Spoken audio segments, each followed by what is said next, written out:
Hi everybody, this is Joe Contrera and welcome back to the Alive at Work Leadership Video blog. You know, we've been conducting a three-part series on the 3 levels of change, and we're going to wrap that up this week with the third level of change, which I refer to as the pull.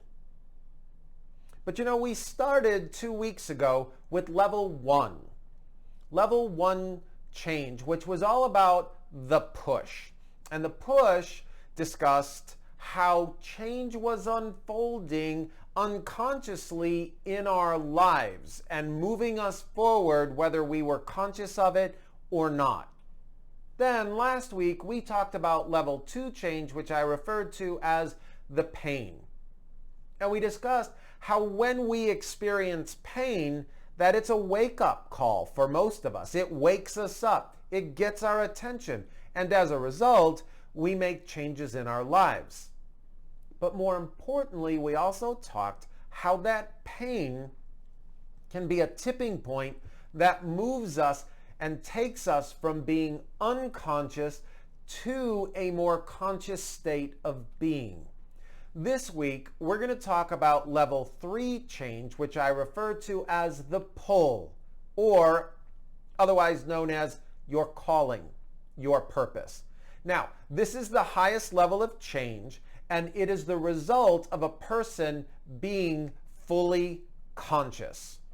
This is the level where you can have the single greatest ongoing transformation in your life.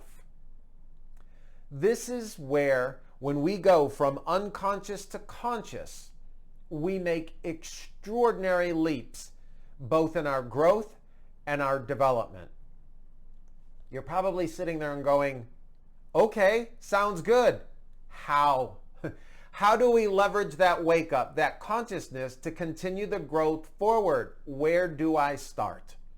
Well, I think what we're talking about here is finding a way to take that change, that wake up, and pin it to something that's critically important to us, something that feeds us, that fills us up. And you see, that for me is your purpose. It's your why. It's the why are you here?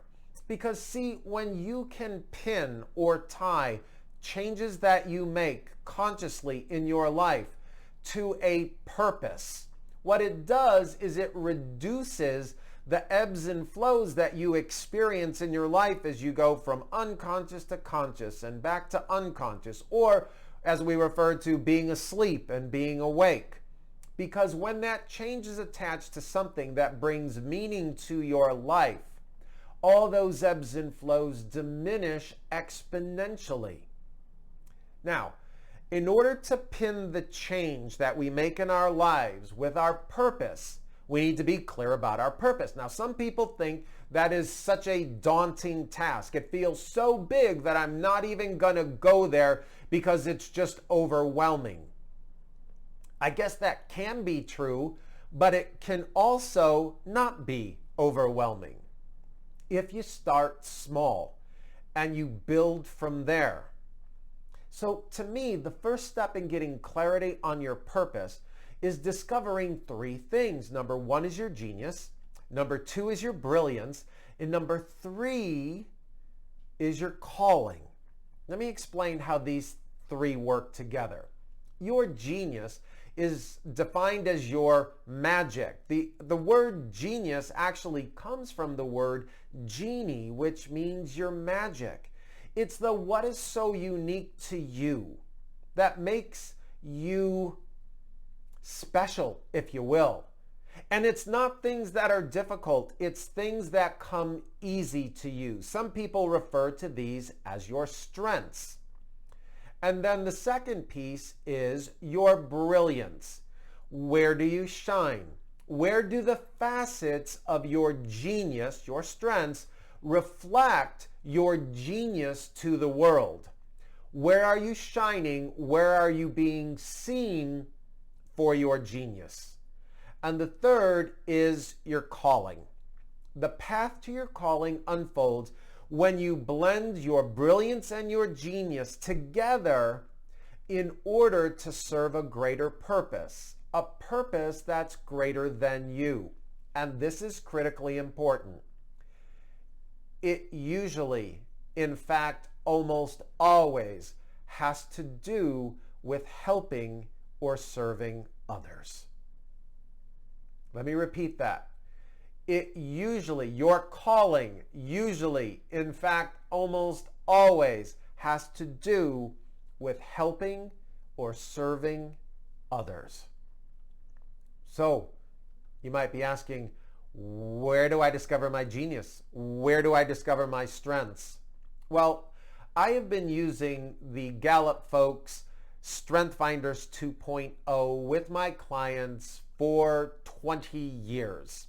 Inside the book, there's an assessment that will give you a ranking of what Gallup sees as the top 34 strengths people find in the workplace and within folks.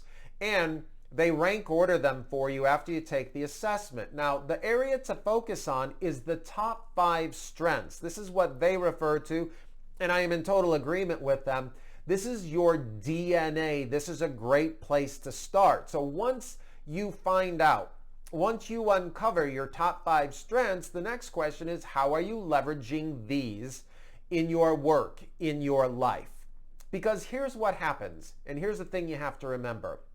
When you are working and living from your strengths, life will be so much easier. It won't be as much of a struggle. And when you're working from your genius, you will shine your brilliance. The facets will reflect your genius to the rest of the world. And you will be recognized for those things. What you think everybody has, they don't. It's unique to you. And when you embrace your strengths and you start being recognized for your genius and your brilliance, you will know that you are on the path towards your purpose, towards your calling, almost as if you are being called forward, pulled forward. And that's why we refer to level 3 change as the pull or your calling. Well, there you have it, folks. The 3 levels of change: the push, the pain, and the pull. I hope you've enjoyed this series and that we have given you lots and lots of things to think about. Until next week, as always, please be safe and be well.